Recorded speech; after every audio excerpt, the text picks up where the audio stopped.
Okay, well, welcome. We're going to call this meeting to order, this hybrid board meeting for the Housing Authority of the County of Monterey.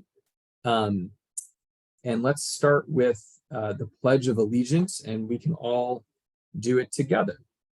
I pledge allegiance to the flag of the United States of America and to the republic for which it stands, one nation, under God, indivisible, with liberty and justice for all.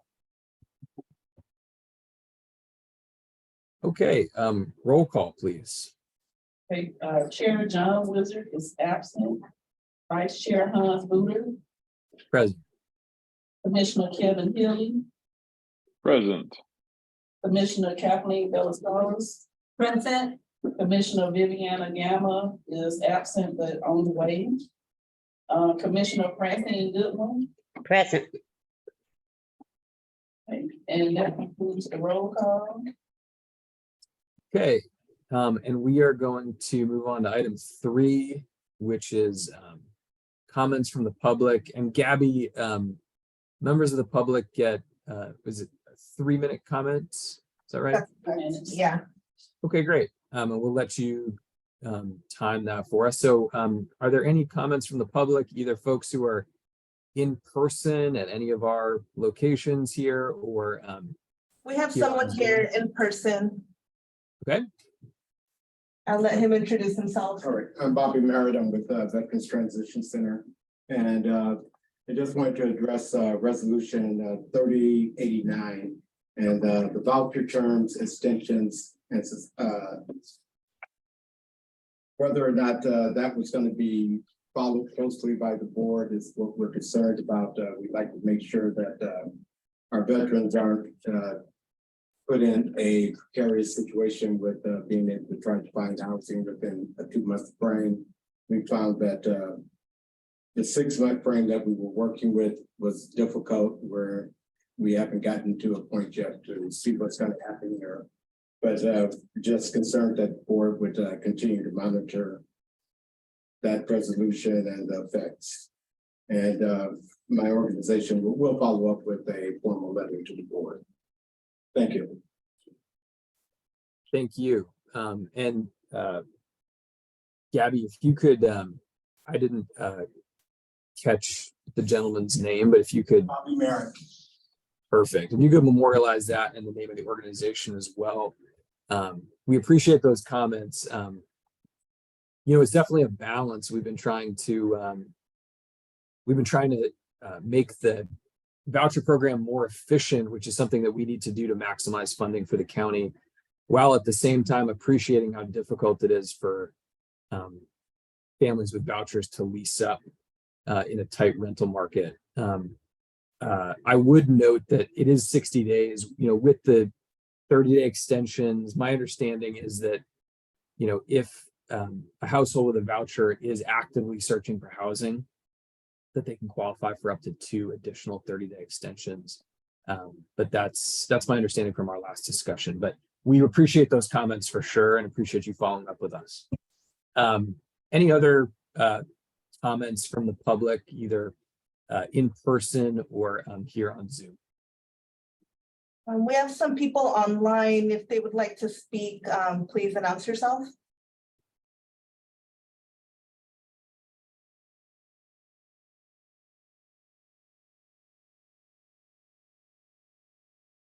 Okay, I'm gonna go with no public comment online. Okay. Well, we are going to move on to item 4, which is a presentation of a service award for 30 years of service. Yeah, this certificate of service is for Ellie Pinson. She works in the HCB department. She's been working here 30 years as a HPS and an inspector. So,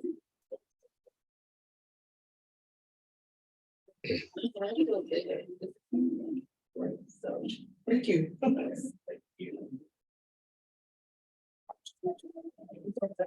If I started here, They used to smoke in this bedroom. That's my problem. We're still allowed to smoke. in this bedroom. That one away to 95. So, thank you. Thank See you guys in 30 years. Thank you.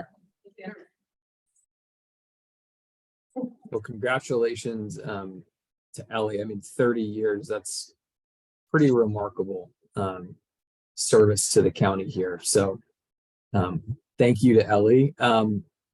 We are going to move on to item 5, which is the consent agenda. There's one item on there, which is approval of the minutes from our regular board meeting from March 27th.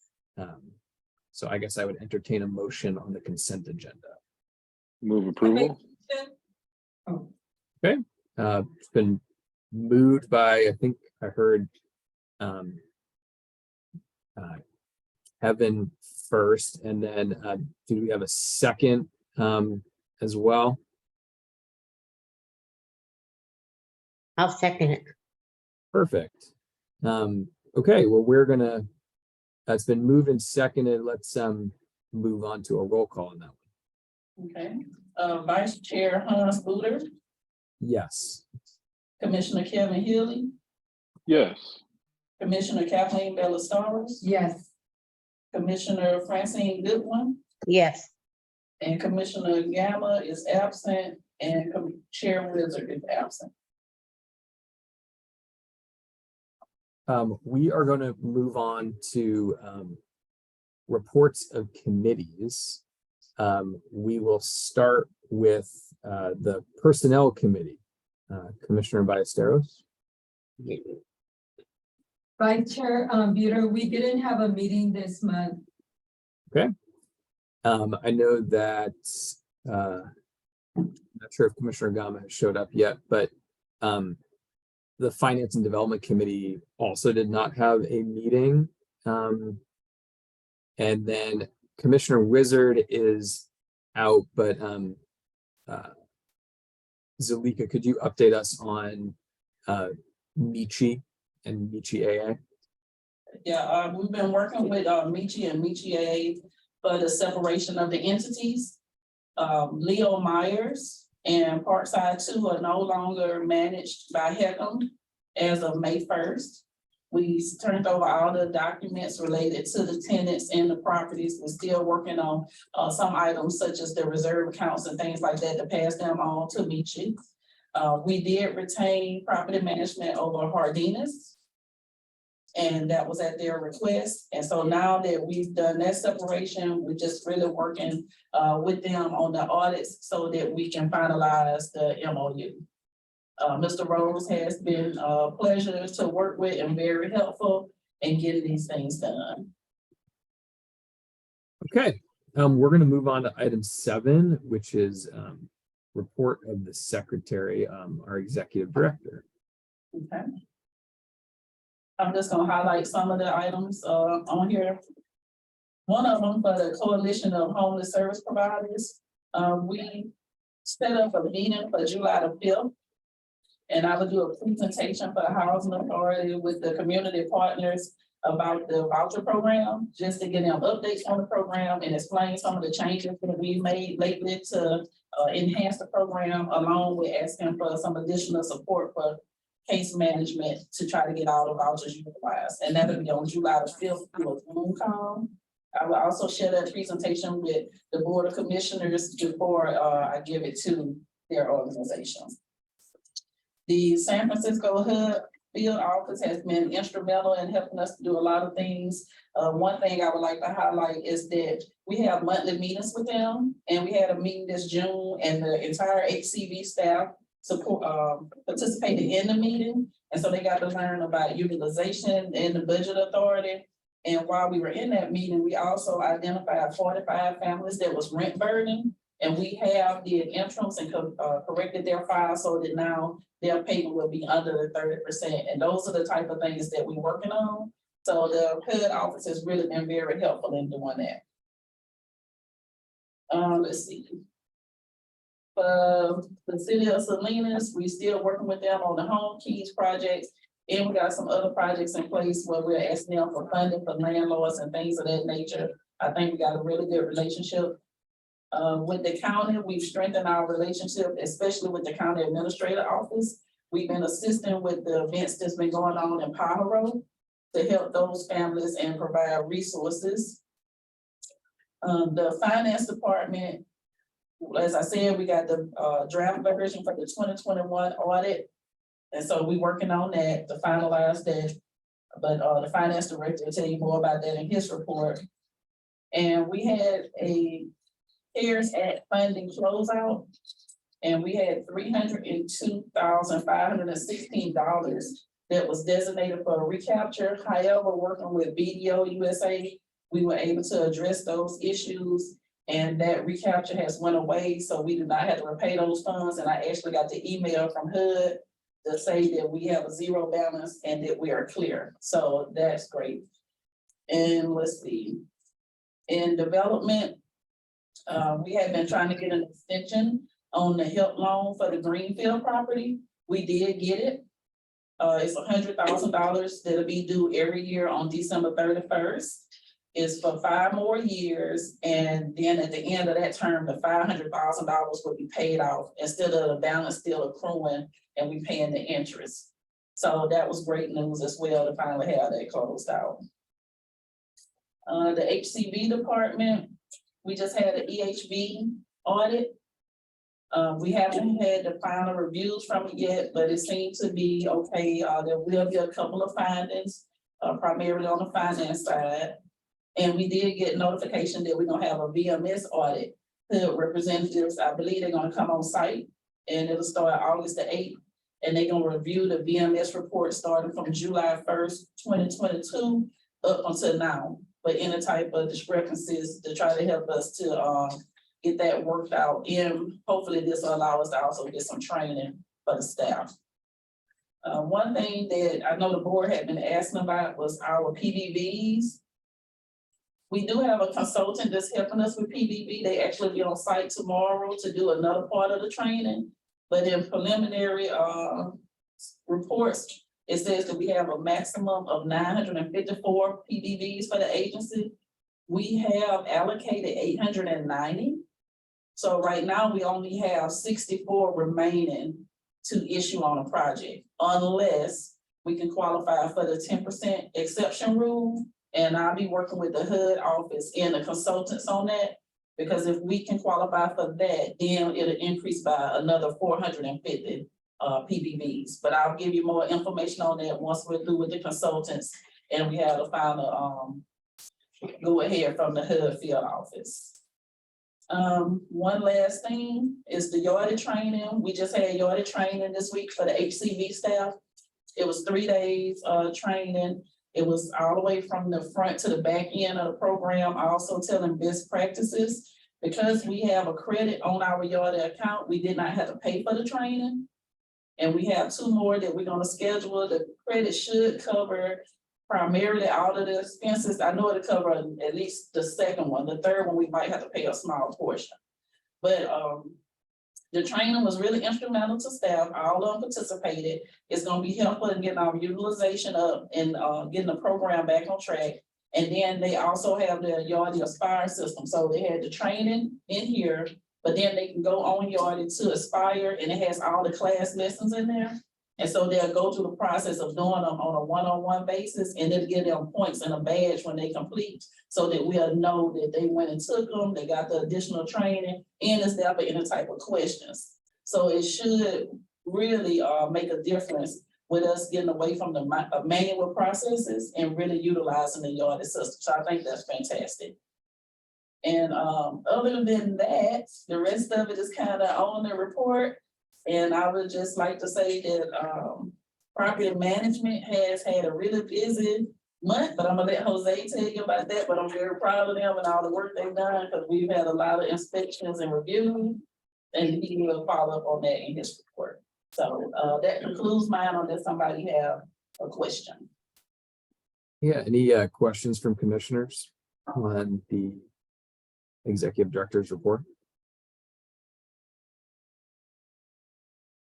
I had a comment and a question. One comment was that I really liked this report. I thought that it was far more detailed than pretty much any executive director's report that I've seen in the past, 3 years. So I appreciate that. I know it takes time to put this together, but it's very helpful for us as commissioners to have a better handle on, what's going on with the agency. So thank you for that.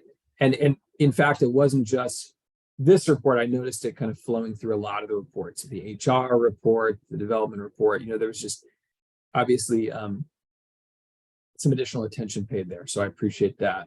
The question I had was whether we could, and we can talk about this offline, but whether we could agendize a discussion around project-based vouchers, just on a policy level, to kind of, before we get too far down the road, just to make that decision of do we actually want to go beyond that 10% or not? So that's just kind of some housekeeping, Zulika. I think it is worth having a discussion about it, because we get a lot of calls from people Yeah. requesting the vouchers. And the agency, does need to look at its own properties as well with the PBB units. So after we have the visit this week, because she comes on the 28th, I think after that visit, we'll have a better understanding of what we really have and if we even qualify for the 10%. So if we do something mid-July before the next board meeting, just to talk about that, I think that would be perfect timing. Perfect. Great. Well, if there's no other questions, let's move on to item 8, which is new business. And we are, my understanding is that we are going to skip item 8A, which is resolution 3091, approving the budget, because it didn't make it into the board packet in time, and we want to make sure that commissioners have enough time to review that item. So then we move on to item 8B, which is resolution 3092, resolution to approve the administrative plan of section 8 to incorporate annual and biennial HQS inspections by remote video inspections. Well, Hans, before we do that one, for the request to table for resolution A, you do have to vote on it so that you all agree to table it. Yeah. And then we can move on to the next one. But I do think we need to table it. Very good point. And we need that parliamentary procedure there. I appreciate it. So let's we need a motion to table it then? Yes, I'll make a motion to table the item A on the under new business resolution 3091. And I'll second. Perfect. Okay, it's been moved and seconded. Can we get a roll call on tabling item 8A? all right. Vice Chair Hans Buder, Yes. Commissioner Kevin Healy, Most definitely, yes. Commissioner Kathleen Delastaros. Yes. Commissioner Viviana Gama. Yes. And Commissioner Francine Goodwin. Sorry. Yes. Okay. And Chair John Wizard is absent, so that concludes the vote. Okay, so now we'll move on to item 8B. All right, resolution 3092. I would like to have permission to amend the administrative plan for HCB to incorporate having remote video inspections. So we do, Monterey County is a huge county. And sometimes just a drive time to get from here to one of the units could be 40, 50 minutes. And that's with good traffic. So since lately we have changed and we don't have an outside inspector, we will do a RFP for one for the units that we own, but for all the other units, the HPS, who are certified inspectors, will be conducting the inspections on behalf of the agency. And to make it easier for them to do the inspections, more timely for landlord payments, I would like to do the remote video inspection. So what happens is, when we normally do an inspection and we go on site, you have the inspector, the property manager, and a maintenance person. Well, this would allow our inspector to stay at their computer. They can do a Zoom call or a Teams call. And then either the property manager, the tenant, or the maintenance person could use their phones, and we could video the entire inspection. So the inspector would walk them through the process, which at first they start out with the address, on the outside. But they walk them through the entire process, and then that's how the inspection is conducted. And they pass it in the system, and then the raft is filled out. This would be the inspections that we would do for annual inspections and special request inspections. But new inspections for new move-ins, we will still go on site and perform a physical inspection, because this will be our first time with the unit and the client and sometimes the landlord. And if we have an inspection that flunks the inspection process, and another one is rescheduled, the reschedule has to be done in person. So the remote is only for annuals and special requests, but any new move-ins, new inspections, or reschedule due to failing for some issue, we would do an on-site inspection. And this is something they've been doing ever since COVID came out. We just have to notify HUD that we're gonna do it, and we'll send a letter out to the landlords, which, just to let you all know, I'm planning a landlord symposium so that we can have a meeting with them to talk about the vouchers and inspections and things like that. I've seen it work a lot of places, and I just think it'll be an asset to our agency. And it's cost savings. Do you see any downfalls? No, not if we don't do the failed inspections remotely. That would be the only downfall to me, because if you're doing one, remotely and it fails, and then you do another one and the person know you're gonna do it remotely, that kind of leave a little room to maybe not completely do the repairs or things like that. So as long as they know that if it doesn't pass, that we're gonna come out, I think it'll be okay. I have a question. Yes, ma'am. In the building that I live in, there's a lot of people that are not technically savvy. In fact, some people don't even have a cell phone. So, in that case, so would they be loaned a phone, or, I mean, like, Well, it doesn't have to be the client, the landlord or the manager, or if it's a maintenance person, anybody like that, they could actually do it. But if it was a case, well, just say we can't get the landlord, the client doesn't have a phone or whatever, we still have the option to go out and do it in person for the ones that we need to. okay, so like in our situation here at Casanova Plaza, the manager could do it if the tenant doesn't have access to media. Yeah, actually, the manager would be the first person we would want to have. It would go manager, maintenance person, and then the tenant, because we don't want to burden the tenant with actually having to perform the inspection. And the manager and the maintenance person, this is something they do normally, so it would help the process to have one of them be the first points of contact. Okay, that makes sense. Okay. I was just curious how it was gonna go. Thank you. Yeah, but like I say, if something happened and we have to go out, we will. But this is a good way to do it, and it's, it should benefit everybody if it's done correctly. Just think of all the gas money you'll save. Exactly. And to clarify, this is just for housing choice voucher programs, not for. Yeah, other this is just for programs. house and choice voucher. And if the tenant requests for a In person. physical in person. They can get one. Okay. I mean, this also speeds up the timeline if you're, we've got a 55% success rate on the voucher program, right? So if you, one of the issues is the program as a whole is not very friendly for landlords. So if you can speed up the process of, getting the inspection done and processed, then the landlord's, potentially not missing out on the 5 to 7 to 10 days, whatever it is of rent that they might otherwise be missing. So I think it makes sense from that perspective too.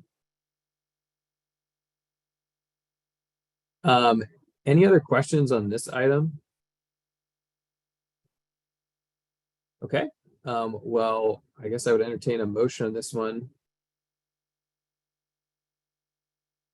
I'll go ahead and make a motion that we approve Resolution 3092.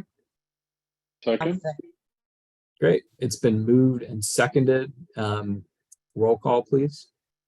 Vice Chair Hans Buder, Yes.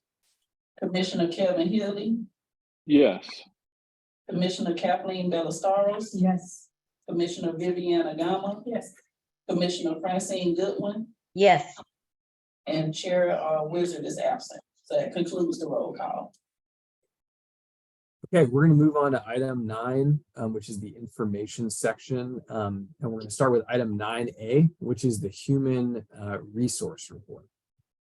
Good evening, everyone. So as far as the HR, since we did not meet last month, there's been a lot of movement with staffing wise. From recruitment, we're still actively pursuing, looking for a director of housing programs. We have people applying for the position. However, as far as kind of the experience level that we want them to have regarding housing programs, we're kind of moving past them for more qualified candidates as we go along. So that's still open. For internal promotion, we did promote 2 people. I forgot to add one in there. Stacy Pierce is now our housing program supervisor, and also Christina Chavez, who was our previous property management administrator assistant. So congratulations to both of them. We also had a few employees come in for the month of May and June, which is Michelle, Eduardo, Carol, Josh, and Amparo, both again for housing program specialist, property management specialist, family self-sufficiency coordinator, and maintenance 1 positions that we had open. To give support to the Section 8 department, we also added a couple more people for as office assistants to give, like I mentioned, to Section 8 some more guidance support since they're doing inspections now more often. And then as far as performance evaluations, everything was concluded with the exception of 4 admin, which is actually currently being worked on as we speak. For this report as well, workplace safety issues, we had no claims to report in for the month of May or June, which is great. And then I did list the summary of claims that we do still have actively open, and I'm working with the claims adjuster to see if we can close them as we go along throughout the year. As far as employee relation claims, we still currently have 4 pending that are open. I'm still working with the attorneys on that. And then I did partner up with the Monterey County Workforce Development with the Summer Youth Program. It's a program designed to have our youth throughout Monterey County participate in work experience and gain that knowledge. So we did get at least 7 youth to participate. So today was the first day. They actually are spread out throughout the agency. It is paid for by the Monterey County Workforce Development and also covered under their workers' compensation as well. So they are kind of free of charge, but also getting the knowledge from our industry. And they are all excited to start with us today. We did have a labor meeting last month to kind of summarize our prep for our union negotiations, which will be happening hopefully this month, if not next. We're still waiting for the union's response as far as their email. And that pretty much concludes our HR report for this month, unless there's any questions. Any questions on the HR report? I had 2. One is on the Director of Housing Programs. Can you just kind of summarize for commissioners just sort of how we've been marketing that position? Yeah, so we've been putting it out where, you have the list out for NARO and FADA and also other agencies as well. I'm also partnering up with other, our sister agencies like Santa Cruz, San Benito out there as well to see if they can advertise those positions that we have open at the Director of Housing Programs. But they're also having difficulty actually getting people as well on their secured because of lack of experience. And with our agency, going out after talking to Zalika about it as well, we've also kind of agreed collectively that we just don't want to hire any person, and we don't want to have them experience as far as knowing the housing programs rather than hiring someone that has a director background and then letting them go or them leaving us within 3 months. It kind of puts a disservice to the team, but also the agency as a whole. But we are kind of aggressively looking for it. It's just kind of hard finding that right candidate, especially with the pay rate that we have right now advertised. Yeah, I was going to ask that. I mean, what do you think do you think that's the main issue is just kind of the compensation piece given the cost of living where we are? Yeah, I mean, right now it's competitive, out there, everything's over kind of a 6-figure sum, coming from our budget, we want to kind of maintain that level depending on their experience, but we're trying to look at all avenues at this moment. Are we below six figures? Starting wise, yes. Interesting. Okay. And then the other question was just the FSS person. Sounds like we hired an FSS coordinator. I was just curious what that person's background was, whether they had some FSS experience.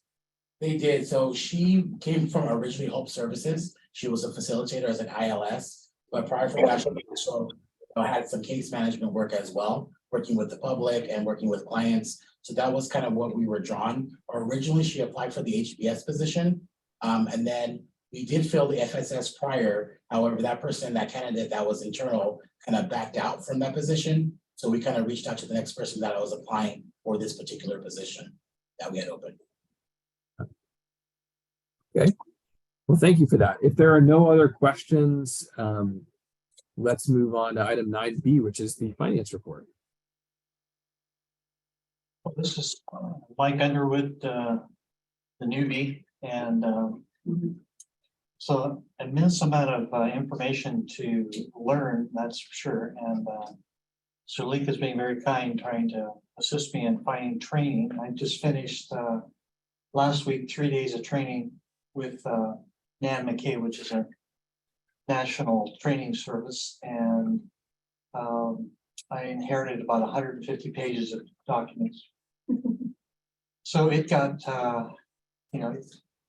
form of that information was even more granular than I'd had the month before. The month before was really teaching what are the different types of programs that housing agency provide. This was really getting into the nuts and bolts of how do you apply the GAP principles to, and GASB and all of these fancy names that basically are the rules that apply to a government. Or since we're sort of interesting because we have the development side, it's actually treated as though it's for profit, right? So you actually have the housing authority is really under the government rules, and then the development side is really under commercial rules, FASB.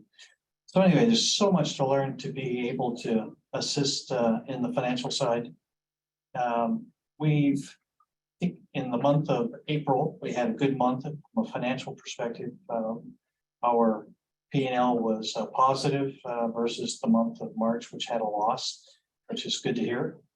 And within the department, emphasis on training, definitely emphasis on communications. We're trying to, I'm definitely trying to, with Zalika's help, smoke out the employees that we have that are our stars, and encourage them and try to help those that might be struggling.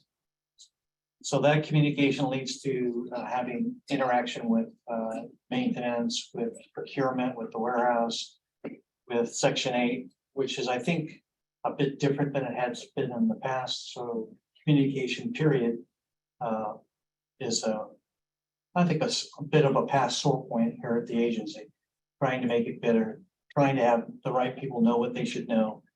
That's certainly one of my emphases on helping people who come in contact with my department to know what we do and how it affects the agency in total. We're trying to get to a point very quickly here in the next month or so that we'll be presenting to the board the prior month financials, rather than having you, as we're doing tonight, you're actually 2 months behind, right? We're presenting April. We'd like to catch up and get May and June done, so that in this in the near future, you're seeing the month before. You'll be seeing May and June, June and July, which is more normal. And it had gotten behind, and as we all know, audits have been a stress on the organization. We have been behind several years. The 2021 audit at the present time is within a hair's breadth of being approved by Novo. They were looking for one final piece of information. When we have that, that should result in them being able to release the report, and then we move on. And that's a huge thing. We have other audits that are in the 22 timeframe there are 21 that we have to get done. 19 are now in a draft status. So that's good. Of those 19, 8 have gone to investors, which leaves 11 still in essence in process. 3 of those, Castroville, Oak Park 1 and Benito Affordable, should be in the finalized stage here very soon, so that we really only have 8 pending that are sort of still need to be pushed along, but that's much better than we were a month ago. So we're making good progress. We still have to work with the USDA, see what's going on with our condition there. As one last thing was just, I'm very excited to see the Aspire training be available. I sent an email today trying to find out the right contact and the right process. So I'm sure everybody else is doing the same thing, and we'll be able to get training for our people. And I think we're gonna really reap benefits from that, not only in the work that's done, but in the morale from the people, as they'll be able to control their own level of knowledge, not having to rely on one another. Other than that, I think that's was a good month in general. Thank you. Any questions?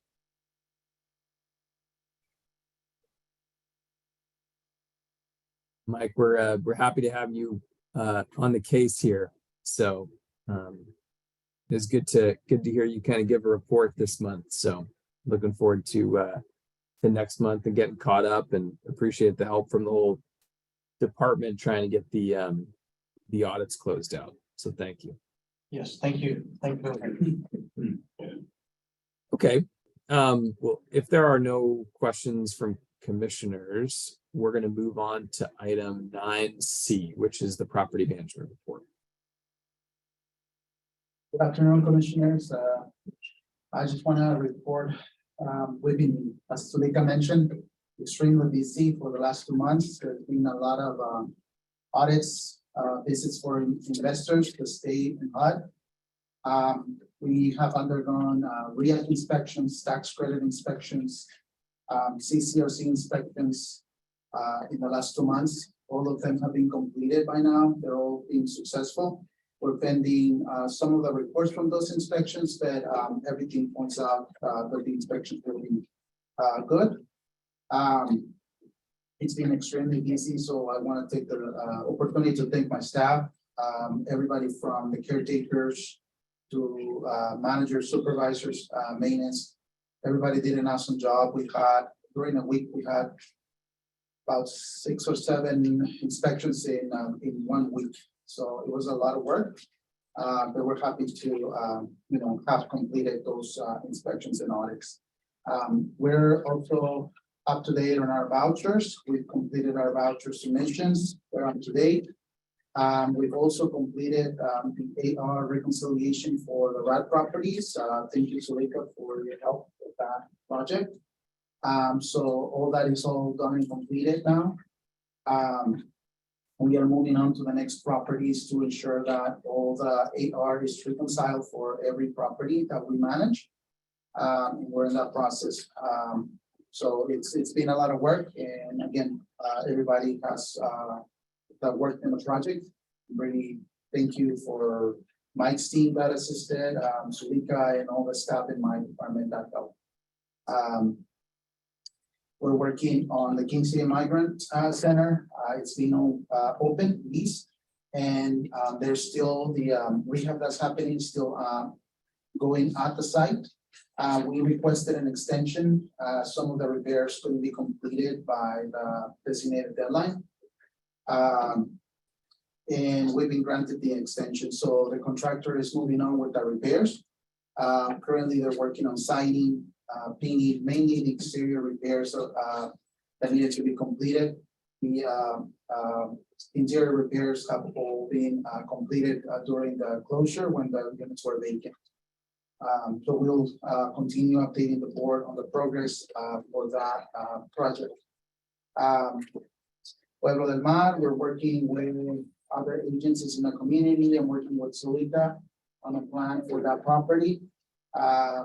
We are spending some responses on some of the funding. to be able to see what's the next step for that property. And once we have more information or more details, we will share with the board. Right now, we're kind of just working with the families that we have in place. We put the lease up of additional units on hold until we're able to know what's going to happen with the property and the funding, and then we can move forward with continuing leasing of those units. I'm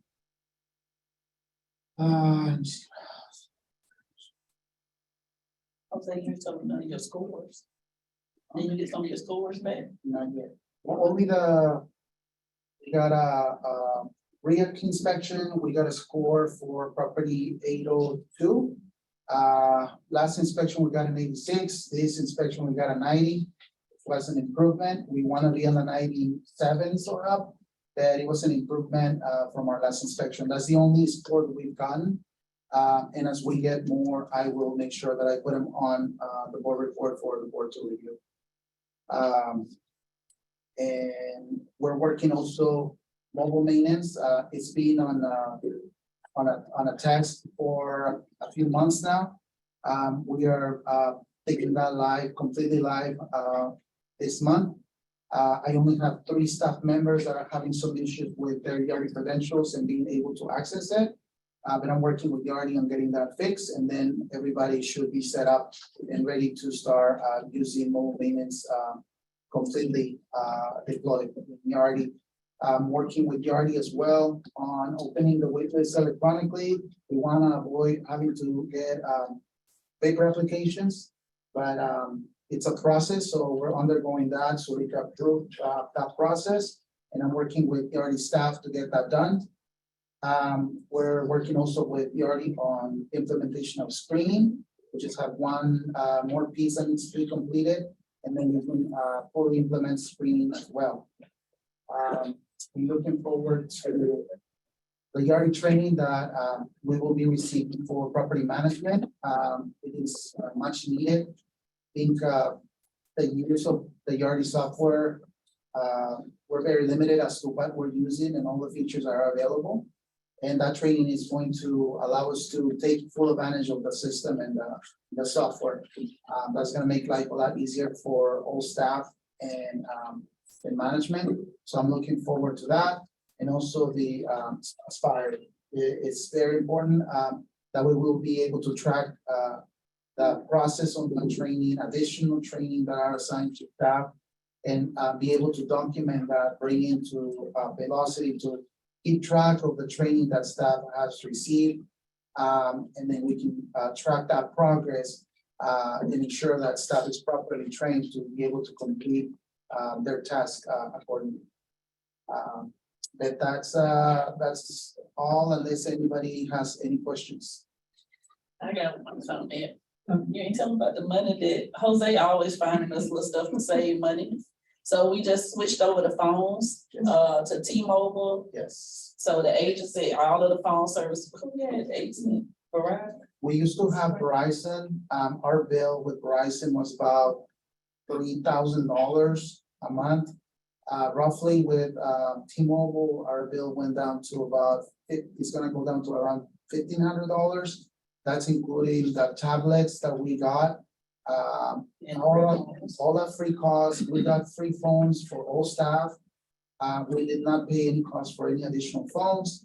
So we had roughly, with the cost of the phones, the tablets, savings of close to $50,000 with that switch. And we're just like really glad we were able to make that switch. And now we can incorporate also HDC into our account because they were always on a separate carrier. And that's just, we're trying to do everything that we can to try to save the agency money and be able to, keep up to date with the current technology and provide the staff with the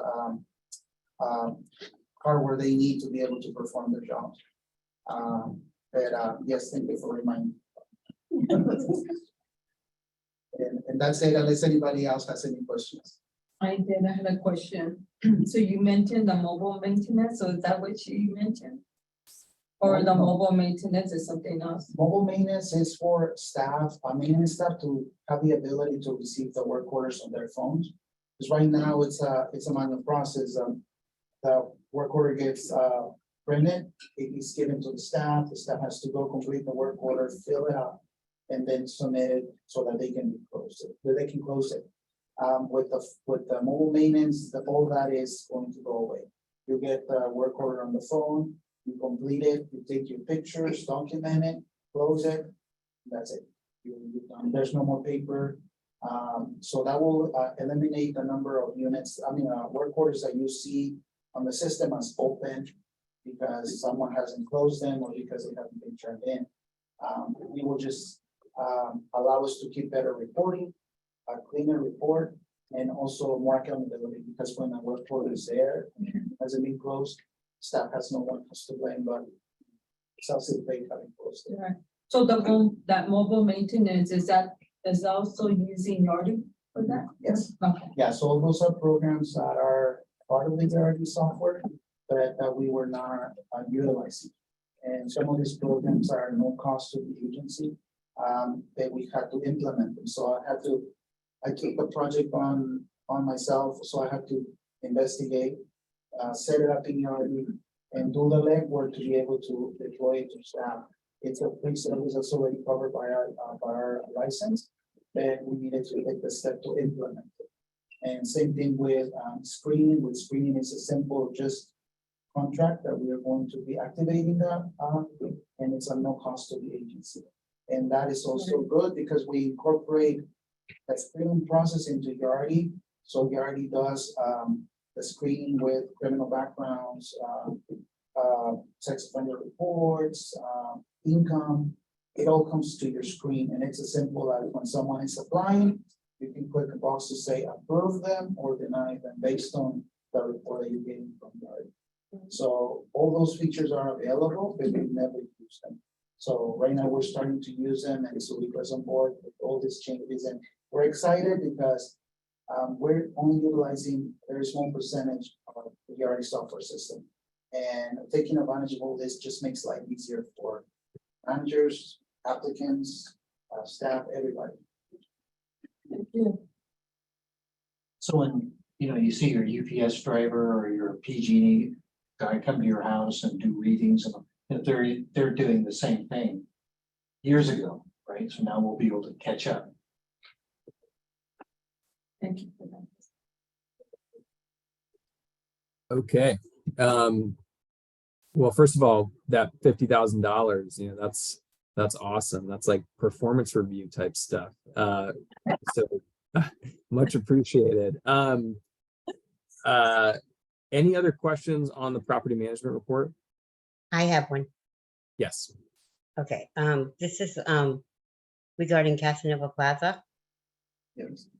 And what I'd like to know is I noticed that our front door is no longer secured. I don't know if Jose is aware of that.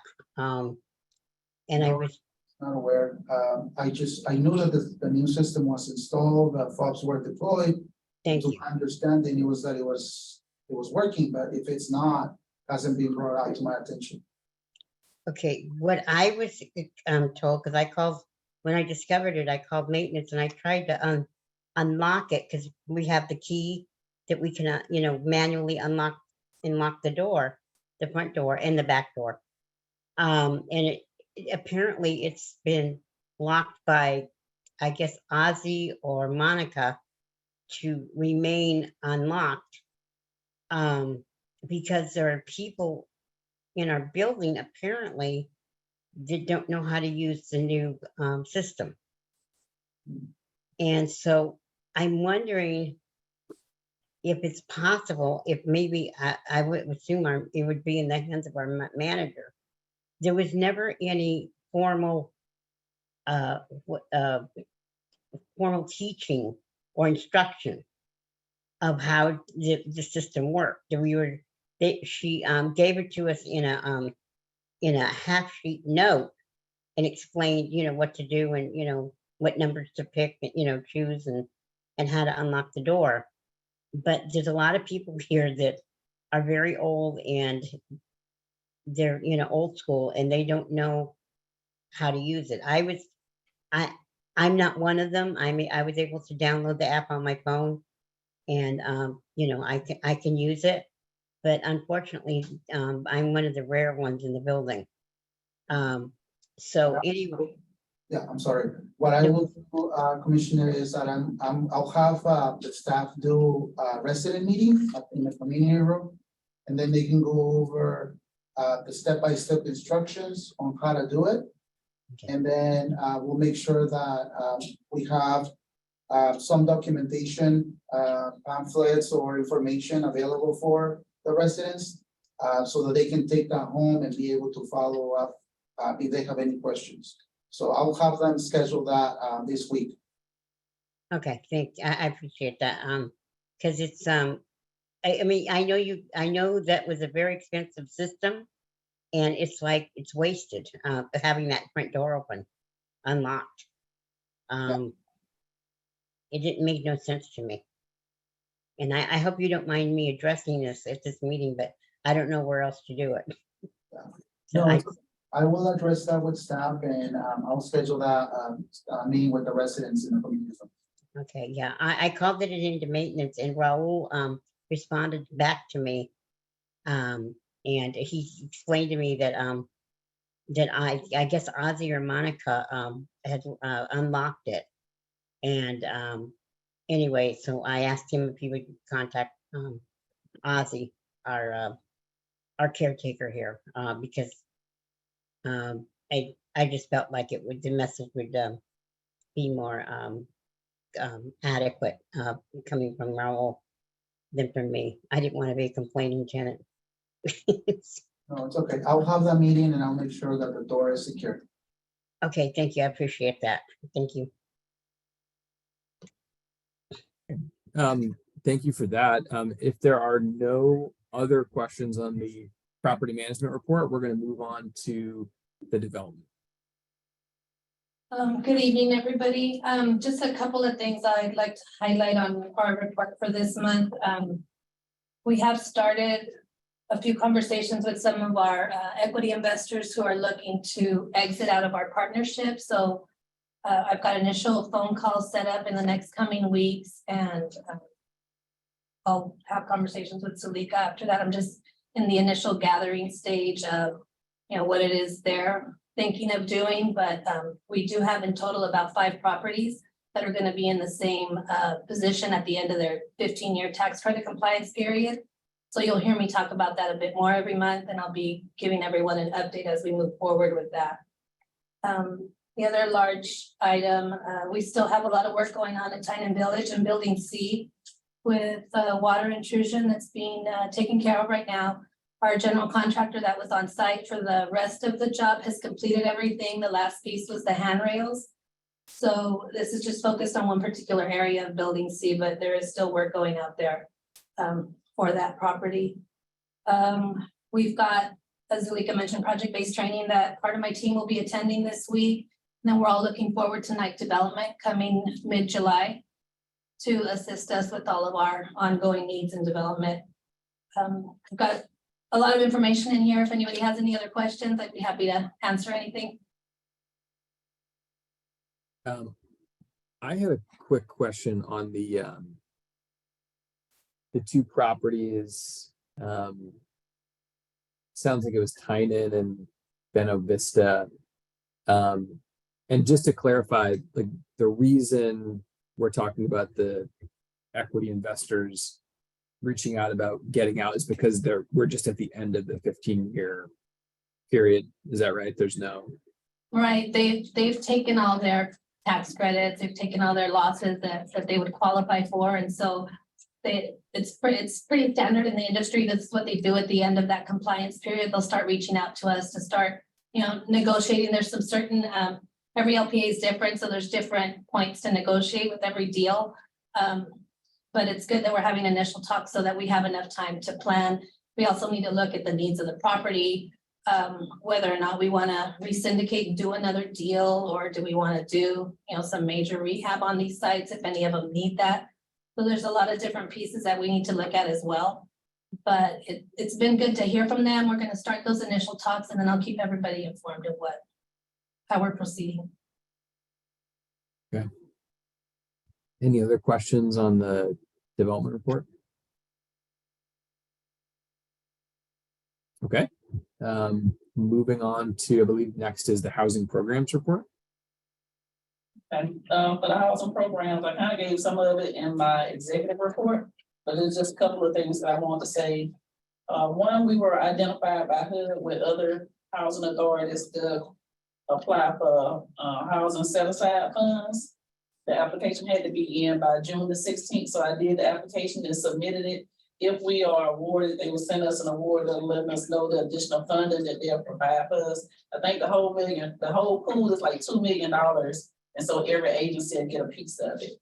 It'll be a certain number of vouchers that's added to that we have to issue out, that those funds will be allocated for. So I did do that to see if we can get that additional funding.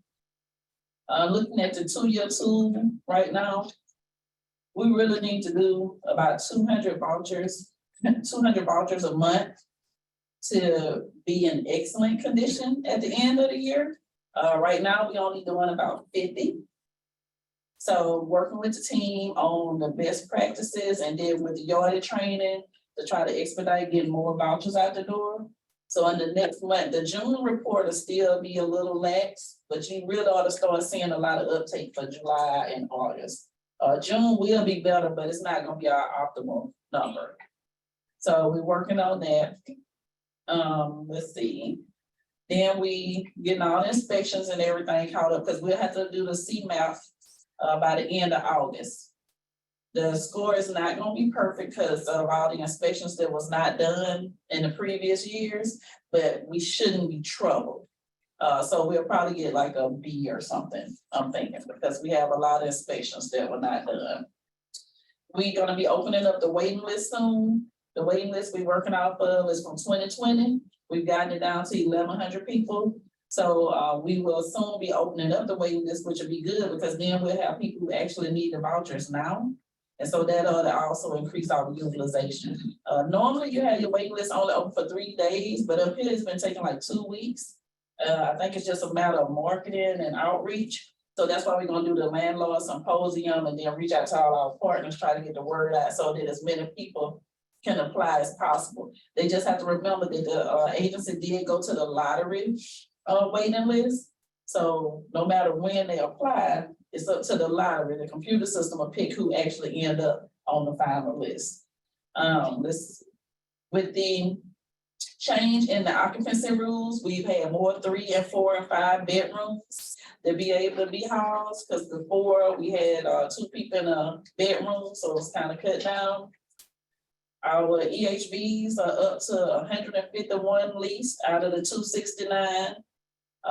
Just talked to the COC and HUD about some other things going on with the EHB program that should allow you to see these numbers increase in the next month or so. We're gonna be working on that with them, hope to have that finished this week. And then the FYI vouchers, they were given to the agency about 2 years ago. They never issued any. And so we put an emphasis on that, created a property fund in yard, because it's for kids who 18 that's aged out the foster system, but they need somewhere to stay. And so we got a good partnership going with the Department of Human Services. So hopefully we'll be able to utilize those 65 vouchers and assist those kids with getting somewhere to stay. Overall, the success rate of the HCV program is still staying around a 55%. A lot of that, though, I did stuff is because of the way that they work. They have a lot of manual processes again that we are taking off the table. So that should help the numbers to increase a lot, because they hold a file from the time they get it to the person's house, and it doesn't always go in the system. So even though they may have worked on 15 or 20, it'll just have 0 because they was not putting it in the yard system. Let's see, our HAP monies and everything just went up substantially. That's because we showing that we have a deficit, but we're working on that. But overall, with the new waiting list, the new processes, and then the outreach that we're doing, I think that you're gonna see a big difference in the program. The staff has been very receptive, and so we just working on doing all the best practices. This month, we leased, no, the month of May, they actually leased up 50, which was an overall increase. But the issue number went down, and that was because of the manual processes that they had in place. So other than that, unless you have any questions, that's pretty much it for the HCD report at this time. Zulika, when you say we need to be doing 200 a month, do you mean that we need to be leasing 200 a month? We need at least 200 a month. So then if our success rate is like 55%, so does that mean that we need to be like briefing like 400 a month? We need to brief at least probably about 350 a month with the current success rate. But I think that we can improve our success rate because we didn't have case management before, which we do have now. We have a lot of follow-up on people once they actually get the vouchers, because the office assistants are contacting them, so that's helping speeding up the process. And then it's a lot of miscommunication between us and our partner agencies and the landlords. So I'm hoping that all these meetings that we have is gonna clear all of that up. And with all of us working together, we ought to be able to house these people quicker, especially since the board approved for the payment standards to go up. That really made a difference. So as long as we can get everybody on page, I don't see why we can't do it. Yeah. And then not to get too granular, but on the payment standards, when do those flow through to apply to individual families? Do they need to go through their annual recertification first before that applies? Like say a landlord submitted a request for a rental increase at the end of somebody's lease term right now. Would it apply at this point, or would we need to wait until that person's annual recertification? No, you can do it now. It's just a 60-day wait. Okay. So anytime if a landlord want to put in for an increase, they can do it right now. And then, but they have to give us 60 days to get it processed. That's a Section 8 rule, but they can use the payment standard that we have right now if they want to send it.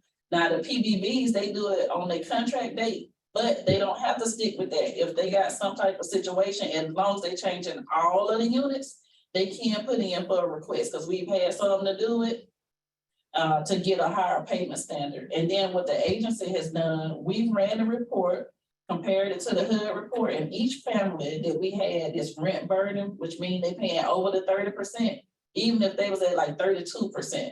We going in there and doing an interim to put them on the new payment standard, to put them at 30 or below and increase the payment without it coming out the client pocket. Got So it. that's something we've been working on too. Great. Okay, any other questions on the housing programs report? Okay, I mean, I think like, you know, obviously one of the things that we need to do is have a board retreat at some point here, but one, I think coming up with a plan, I know that Zulika, we're shorthanded and we don't have anybody, you know, I know you're basically trying to do double duty on the housing programs right now, but I think it'd be awesome if we could kind of see, you know, your vision of how to get, you just alluded to some of the concepts, but you know, what strategies we're thinking about to get the 55% number up. So Put a plan, you know, Hans, I love to make a PowerPoint. So I can throw one together. That's like one of my favorite things to do. So I can put one together and send it out to the board to show you like what I'm thinking and how I think it's gonna trend based on what we're doing. So I can do that before we have the next board meeting and send it out. Gary, please make a note so I can go start working on it. And then that way it'll be on paper too. yeah, no, for sure. And I the reason for me is just, you know, it's a number on a page, but when you think about, you know, it really amounts to like 45% of the people that we try to get into this program, or, you know, or we're reissuing, you know, a voucher, are losing their voucher, right? They can't use it. And so that's always so sad to see. So yeah, I appreciate the the effort on that. Let's move on to Commissioner Ballesteros. NARO conference, I believe. And did you want to say a few words here, Kathleen? Sure, Vice Chair Buter. Well, I do want to say thank you again to Gabriela for setting up everything, so I was able to get there safely and return safely. Thank you, and also to Zalika, you know, for just being supportive in that. So just to give like a final of, and it's in the packet, everything that I kind of like wrote down. I did attend a class where they talked about mobile maintenance, because I wanted to see, you know, the process of orders, when orders come in. And him explaining that today, it is gonna decrease the paper flow, and then two, meeting the need of the tenant. You know, if something is not working, you know, it's gonna be quicker. And the trainers really encourage how efficient doing that through Yardi, and how it's available, and some of the housing authorities, you know, didn't even know that it was there. I met a lot of friendly people when I was there, and I was just astounded. You know, everybody was, you know, friendly. I really enjoyed it. And the last class that I went to was the commissioners, and it was only 2 of us that attended the class. I don't know if there was a few commissioners there, but we got to do one-on-one with the trainer. You know, it was like kind of like an informal training, so we got to talk about everything, and he shared a lot of even his own experience with commissioners. And our role as a commissioner is very important to the agency, but not only to the agency and the employees that are here, but also to our community. Because when we're here, we represent our community. It's the people out there that are depending on us, the role, the responsibility. And the other person, she actually isn't a commissioner that was in the training. She works with the commissioners, but they're the city that she's from. Actually, I think it was Anaheim. She works with the commissioners, so she wanted to know what are their roles. She wanted to learn what are their roles, and I thought it was very interesting. So I just really enjoyed this. I took it all in. I tried to get everything on this paper because I took a lot of notes. But thank you, Chair Buter, also for your support, and the other commissioners. Thank you. And we appreciate you going. And, you know, I would have loved to have gone, but I was on a work trip. Let's see. We are going to move on to item 10, which is closed session item. Government Code section 54956.9 D2 litigation. Here's what I found. Sorry about that. Look us up, though.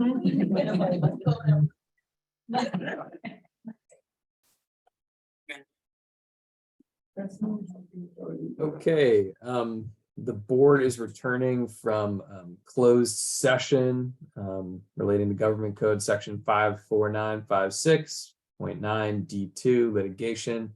And there is nothing to report out. And so we're going to move on to commissioner comments. And we're going to start with Commissioner Goodwin. Commissioner Goodwin, I think you are on mute. Yeah, I know. I see that. I'm sorry. I had a feeling you were going to do that. Anyway, I just wanted to thank everybody for their report, and Jose for taking such good care of our properties. And I wanted to congratulate Ellie Pinson for 30 years of service. Thank you. Okay. And Commissioner Gama. I apologize for my tardiness. I was trying to make it here on time. and also congratulate Ellie Pinson for 30 years. That shows a dedication to the Housing Authority. And thank you to everyone for all that you do to make the wheels turn at the Housing Authority. Thank you. And Commissioner Ballesteros. I first want to congratulate Ellie Pinson on 30 years of showing her dedication and her consistency as being an employee here at the agency. I do want to mention, also I appreciate the public comment from the person that spoke, Bobby Merritt. And also, I wanted to emphasize on Jose, he presented that the summer youth program, the Monterey County Workforce Development Board on the summer youth program, having 7 youth to work alongside the staff here. I think that's very, very important for our community. I actually, when I was a youth, many years ago, I actually got to do that at a school. And it really helped me to understand, how staff at a school, how they work and what the reason why they do what they do. And so I ended up working at a school district. So it's gonna impact them, whether they work, if they want to work for Housing Authority in the future. So, I give kudos to that. So that's it. Thank you to all the staff also. And Commissioner Healy. Oh, I would echo the congrats to Ellie for her 30 years of service. Definitely want to express my gratitude to Zulika and James and Michael and Jose and Carolina for their very comprehensive reports, and all of the staff who support the efficient operation of the, of the agency. And I wanted to make sure and take an opportunity to pass on my compliments to Commissioner Ballesteros for her comprehensive report. I don't think that we do enough as a board to invest in our own continuing education to support our mission. And Commissioner Ballesteros, I thought your report was very comprehensive, and I will definitely be following your suit and your lead as it relates to future continuing education opportunities for me as a commissioner. So thank you. Thank you. And I agree. I would echo that. I was impressed by Commissioner Ballesteros, A, devoting the time to go down to the conference, and then B, with the comprehensive write-up. I also would make another note that I just was impressed by by some of the reports. I think some of the changes that we're starting to roll out are good and are appreciated and are giving us a better sense of the operations of the agency. It's hard when we touch base once a month. And I know it takes a lot of time to put those together, but it is helpful for us. Otherwise, we're flying blind a little bit. So we definitely appreciate that. And so, yeah, thanks to all the staff. And with that, we are going to adjourn. 1 second, before you go, I forgot, this is my oversight.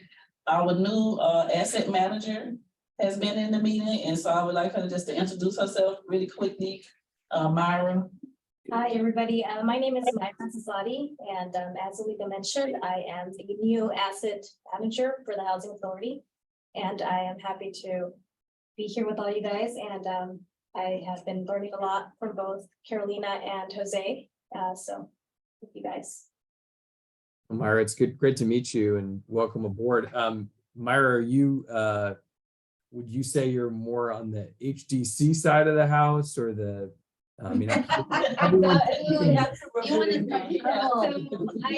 actually with everybody equally. I will be overseeing HDC property management and then Section 8. So I will be working with all 3 departments.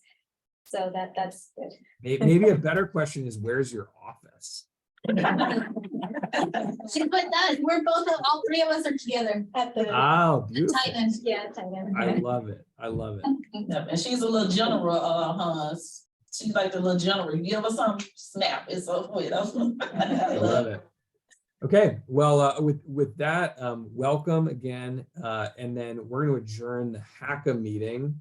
Do folks need a break, or do we want to run right into the HDC meeting?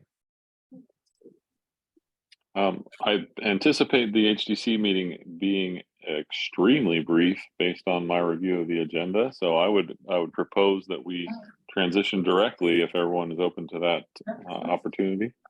Yes. That's a good idea. Okay, so we'll consider the HACM meeting adjourned, and we'll now convene the HDC meeting at 6:47 p.m. Meeting of Monday, June 26th. We'll dispense with the Pledge of Allegiance and call to order and move right to the roll call, please. Okay, Chair Kevin Healy, Present. Vice Chair Francine Goodwin, Present. Director Kathleen Ballesteros, Present. Director Hans Buder, Present. Director Viviana Gama, Present. and Director John Wizard is absent. And that would leave us with a quorum. Moving on to item 3, comments from the public. Do we have any comments from the public this evening? We have no one here and we have someone online. I'll give them a moment to introduce themselves if they have a public comment.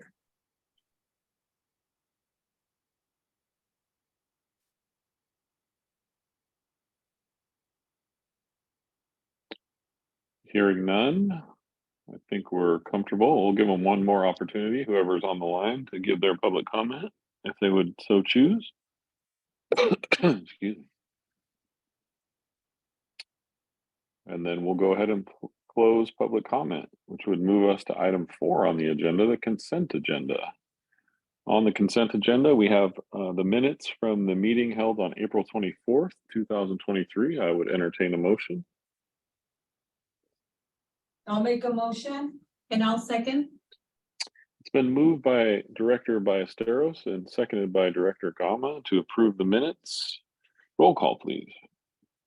Chair Kevin Healy, Yes. Vice Chair Francine Goodwin, Yes. Director Kathleen Ballesteros, Yes. Director Hans Buder, Yes. Director Viviana Gama, Yes. and Director Wizard is absent. Motion approved for the approval of the minutes. Moving on to item 5, new business. I anticipate, based on our tabling this item in the Housing Authority meeting, that we'll be performing a similar operation in the HDC meeting. So I would therefore entertain a motion. I make a motion to table item 5A. I second it. It's been moved by Director Buder and seconded by Director Goodwin to table item 5A, MDC Resolution 227 to the next meeting. Roll call, please. Chair Kevin Healy, Yes. Vice Chair Francine Goodwin, Yes. Director Kathleen Ballesteros, Yes. Director Hans Buder, Yes. Director Viviana Gama, Yes. and that concludes the roll call. Item has been tabled to the next meeting for our new business item this evening. Moving us on to information items. Item 6A, the property management report. Jose, do we have anything to add to the previous report from the Housing Authority meeting? No. Are there any questions or anything that came up since Jose gave his report in the Housing Authority meeting for the property management report? No.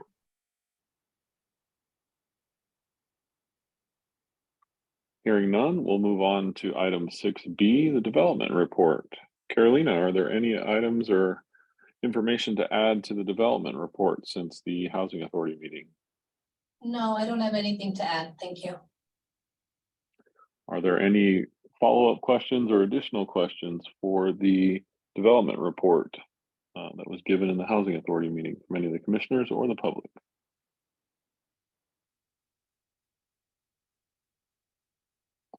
Hearing none, we'll move on to item 7, director comments. We'll go in reverse order this evening. Let's start with Director Buder. No comments. No comment from Director Buder. Director Goodwin. Basically the same as last comment. Thank you, everybody, and have a great summer. until we see you in July, I guess, yeah. And have a safe 4th of July. Thank you, Director Goodwin. Director Ballesteros. Just want to say thank you to all the staff for all the information that was provided, and also have a happy 4th of July. Thank you, Director Ballesteros. Director Gama. I'll just echo my last comment from the Housing Authority meeting. Thank you, Director Gama. And I don't have anything to add to my comments from the Housing Authority meeting. So thank you all very much. And that will move us to item 8, the adjournment of the meeting. Consider the Housing Development Corporation meeting adjourned at 6:53. And Gabby, please don't put this in the minutes, but I calculate that as being a 6-minute meeting. I believe that is the record.